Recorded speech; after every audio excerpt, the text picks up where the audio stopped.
समस्यांचे उच्चाटन करण्यासाठी लोकसंवादातून विकास हा जो कार्यक्रम आहे, या कार्यक्रमाला प्रभाग 8 मधील या कार्यक्रमाला उपस्थित आपल्या लोकांमधले लोकांच्यासाठी लोकप्रिय लोकनियुक्त नगराध्यक्ष मान्य मलगुंडे दादा, तसेच वरुण ईश्वरपूर निवडणुकीपूर्वी आपल्या यल्लामा चौकामधील सांगता सभेमध्ये लावरती व्हिडिओ म्हणत विरोधकांची सोयीनुसार राजकारण करणाऱ्यांची पोलखोल करणारे मान्य उपनगराध्यक्ष खंडेराव जाधव नाना, तसेच आपल्याला वरुण ईश्वरपूर नगरपालिकेमध्ये स्वच्छतेमध्ये प्रथम मानांकन ज्यांच्या कारकिर्दीत आपल्याला मिळालेले होते, अशा आपल्या माजी नगराध्यक्ष तसेच पक्षप्रविरोधी गटनेते मान्य सौ अरुणादेवी काके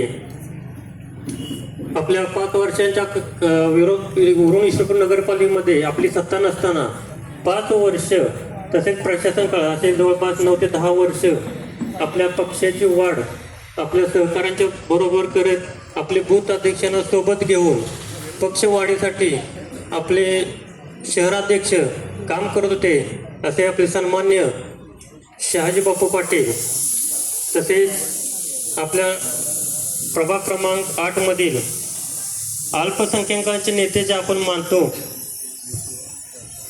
तसेच कामगार संघटनेचे आपण सल्लागार, तसेच प्रभाग 8 मधील नगरसेवक सन्मान्य सुभाषभाऊ सूर्यवंशी,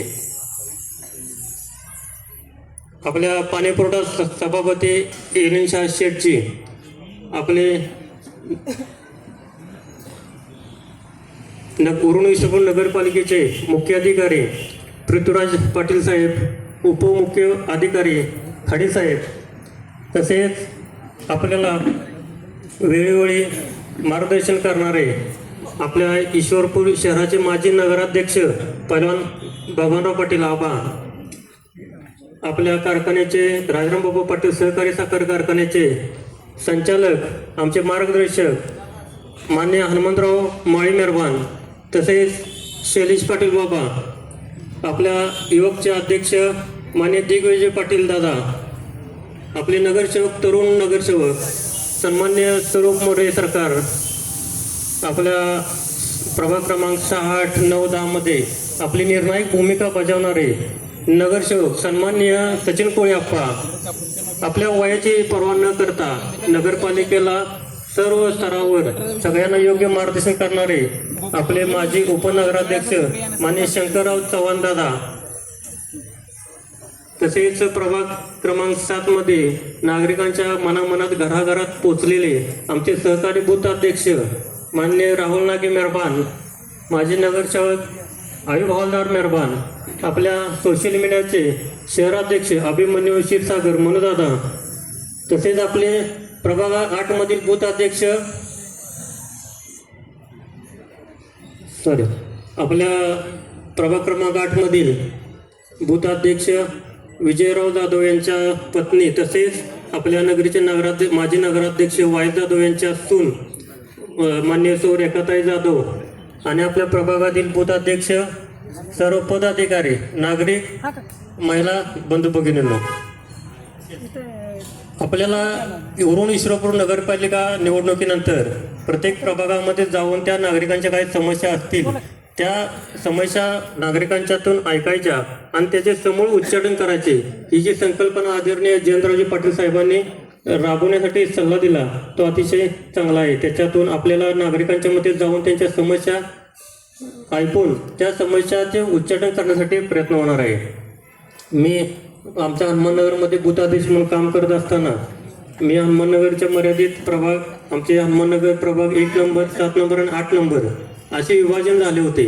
आता बूथ अध्यक्ष प्रभाग 8 मधील सांगत असताना आमच्या हनुमान मंदिरच्या पाठीमागे संपूर्ण हनुमाननगरमध्ये भुयारी गटर योजना झालेली नाही, तर ती भुयारी गटर योजना करण्यासाठी प्रशासनाने पुढाकार घ्यावा.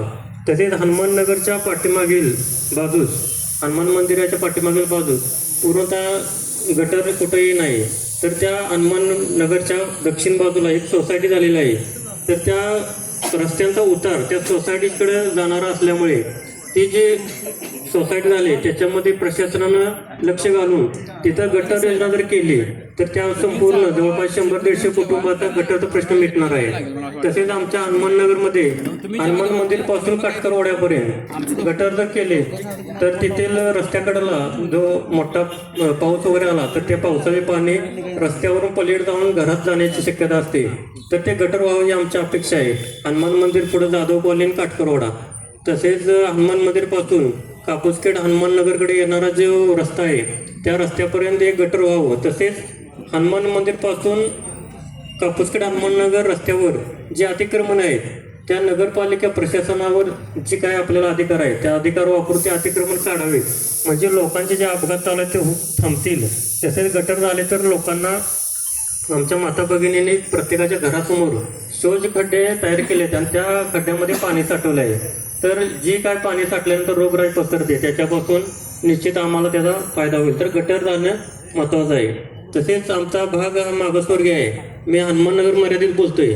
मागासवर्गीय भाग असल्यामुळे महिलांना आर्थिक सोबतता येण्यासाठी आपल्या नगरपालिकेच्या मार्फत काही अल्प दरात कर्ज योजना असेल तर त्याचंही आपल्याला पाठपुरावा करणं गरजेचं आहे.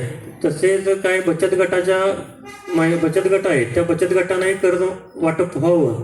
तसेच त्या महिलांच्यासाठी काहीतरी नियोजित योजना असतील महिला बालकल्याणाअंतर्गत त्यासाठी आम्हाला प्रयत्न करून नगरपालिकेने द्यावं. आपल्या गटनेता या महिला आहेत त्यासाठी त्यांनी पुढाकार घेऊन तिथं आम्हाला मदत केली पाहिजे अशी आमची अपेक्षा आहे. प्रत्येक ठिकाणी आम्ही ज्यावेळेला हनुमान मंदिरवरशी ज्यावेळेला आम्ही निवडणुकीदरम्यान भाषण करत असतो त्यावेळेला आम्ही सांगत असतो की आमच्या हनुमाननगरच्या नागरिकांना कोणी गृहीत धरू नका, का तर त्याचं उत्तर आता नगरपालिकेत मिळालेलं आहे. आमच्यावर काही विषय असेल त्या अंतर्गत तिथं मी बोलू शकत नाही.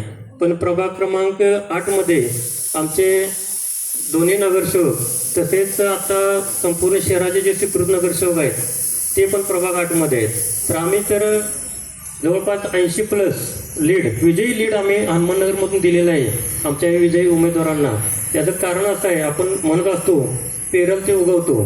तर ज्या वेळेला 2019 साली कोरोना काळ होता त्यावेळेला विधानसभा निवडणुकीदरम्यान आम्ही काम करत असताना तेथील जे बांधकाम कामगार होते त्या कामगारांचे प्रश्न एवढे होते की त्या कामगारांना उदरनिर्वाहासाठी काहीतरी करायचं हे आमच्या डोक्यात होतं. आणि आम्ही असंच बसला असताना पाहून ते एकत्र होतो. शहाजीबापू होते. आम्ही मिटिंग घेतली. आमच्या नंदिवाली समाजातले एका युवराज देशमुख कार्यकर्त्याच्या घरी मिटिंग घेतली. तर त्या वेळेला आमच्या लक्षात आलं की कामगार संघटनेसाठी केंद्र शासनाकडून किंवा महाराष्ट्र शासनाकडून जवळपास 80,000 कोटी निधी हा राखीव ठेवला जातो. त्यासाठी काय करता येईल यासाठी आम्ही साहेबांच्याकडं गेलं असता आमच्या लक्षात आलं की साहेब म्हणले कुठली गोष्ट करायची असेल तर संघटना बांधणी करा. तर आम्ही कोरोना काळात घरातून बाहेर पडायला कोण तयार नव्हतं. तर आम्ही कामगार संघटनेसाठी प्रयत्न केले आणि कामगार संघटना राष्ट्रवादी असंघटित बांधकाम कामगार संघटना माननीय सुभाषभाऊंच्या नेतृत्वात आम्ही स्थापन केली. आणि जवळपास पदाधिकारी कोणी तयार नसताना आम्ही हनुमाननगरच्या कार्यकर्त्यांनी मदत करून ती कामगार संघटना उभी केली. आणि त्या कामगारांना जे काही शासकीय योजनेचे जे फायदे आहेत ते फायदे मिळाले. त्याचा परिणाम आता ज्या नगरपालिका निवडणुकीत आम्हाला झाला की जे कामगार संघटनेत सभासद झाले त्या महिला भगिनी असतील किंवा ते सभासद असेल त्यांना किंवा त्यांच्या मुलांना जे फायदे मिळाले त्या फायद्याचा विचार करून जे मतदार आहे ते अल्प म्हणजे शेवटच्या टप्प्यातले जे विषय असतो त्याला बळी न पडता आमच्या साहेबांच्या आदरणीय साहेबांच्या पाठीमागे आपली ताकद उभा केली.